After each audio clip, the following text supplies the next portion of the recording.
Paint is so common that it's easy to not think about, and it's easy to buy into the inertia of the industry. In this video, I'll explain the health risks of commonly used paints and present some alternate options. Let's start with lead, because even though lead paint is regulated in a growing number of countries, it was so common in the past that many houses still have a layer of lead paint under the more modern layers, which pose real health risks when it's time to repaint. Lead paint has a sweet taste, incentivizing children to eat the paint chips and put objects covered with lead dust into their mouths. Lead exposure causes nervous system damage, stunted growth leading to lower IQ, kidney damage, and delayed development, ultimately resulting in greater violent tendencies. As the economist Rick Nevin revealed to the Washington Post, it is stunning how strong the association is. 65 to 90% or more of the substantial variation in violent crime in all these countries was explained by lead. It's important to recognize that lead paint was known to be very harmful for centuries before it started to be banned. In 1786, Benjamin Franklin wrote about a Massachusetts act prohibiting lead in stillheads and worms in rum, after people developed a dry bellyache with a loss of the use of their limbs.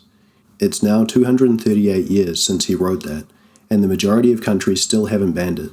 What's worse is that even in countries where lead paint is banned, it is still used in road paint, which is everywhere, especially in densely populated areas. Industrial paints generally have lead concentrations that are up to 10 times greater. For example, road marking paints can contain up to 20,000 parts per million of lead. VOCs, volatile organic chemicals, are perhaps now in the same position that lead was in the 1900s. Evidence of their harm is well established, but they're not yet regulated in many countries. According to the EPA, health effects of VOC exposure may include eye, nose, and throat irritation, headaches, loss of coordination and nausea, damage to liver, kidney, and central nervous system. Some organics can cause cancer in animals, some are suspected or known to cause cancer in humans. It's common when choosing paint in major hardware and paint stores to see products that are labeled as low VOC, which can make them seem like a good choice. However, it's likely that it's a form of greenwashing and is a false dichotomy. You're being offered two types of products that are known to damage health, but one has less of the poison than the other. In reality, there are VOC-free paints, and many major paint manufacturers seem happy to pretend that they don't exist. If lead is our past and VOCs are our present, maybe microplastics are our future. Evidence for ill health effects of microplastics and nanoplastics are beginning to pour in. When we think of microplastics in the ocean, we typically think of sources like plastic bottles, fishing nets, plastic bags, cling film, and polyester, nylon, and elastic clothes.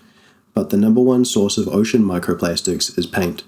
That's particularly bad news, because as bad as lead and VOCs are, they may not be anywhere near as widespread and hard to remove from the environment as microplastics.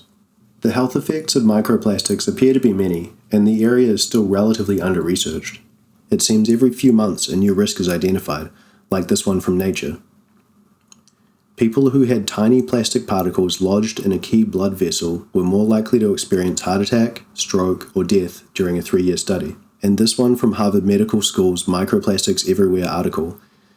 Studies in cell cultures, marine wildlife, and animal models indicate that microplastics can cause oxidative damage, DNA damage, and changes in gene activity, known risks for cancer development.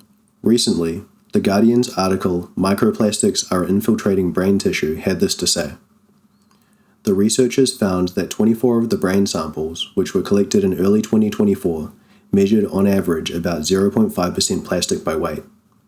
Clearly, this is a serious problem for us. So, what choices do we have? Firstly, the obvious and best choice is prevention. This often isn't possible because paint is used to protect surfaces. But if you're painting something that doesn't need protecting, it's worth considering. If you do need to add paint, there are companies offering paint that's free from lead, VOCs, and plastic and petrochemicals.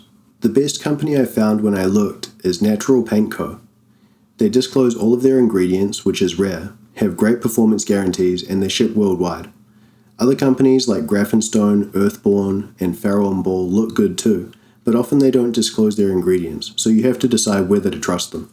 Whether you have the ability to choose a healthy paint or not, home ventilation is a great choice.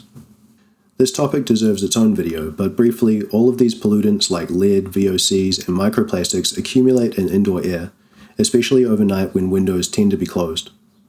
It's at those times that particularly unsafe levels of VOCs occur in the home. This is especially true of well-built modern homes because they're more airtight than older homes. Dyson analyzed the VOC and particulate matter data via their air purifiers and found that in all countries the levels of pollutants rose overnight. When it comes to VOCs, most geographies experienced a U-shaped curve, registering higher VOCs in the evening and early hours of the morning compared to the middle of the day. The use of a ventilation system that exchanges indoor air with outdoor air will smooth that curve overnight by preventing the accumulation of pollutants inside. The EPA also summarizes that studies have found that levels of several organics average 2 to 5 times higher indoors than outdoors. There are many different types of ventilation, from low-tech passive ones that are basically filtered windows to balanced pressure HRV systems that actively circulate and filter incoming air while reclaiming heat on the way out.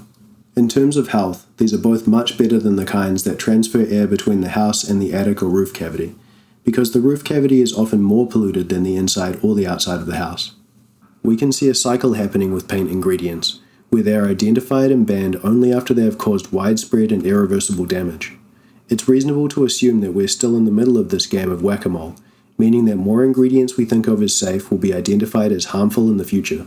Given that likelihood, the best course of action is to use only paints which disclose all of their ingredients, have a small number of ingredients, have no ingredients that are known to be harmful, and are mostly comprised of ingredients commonly found in livable environments in nature.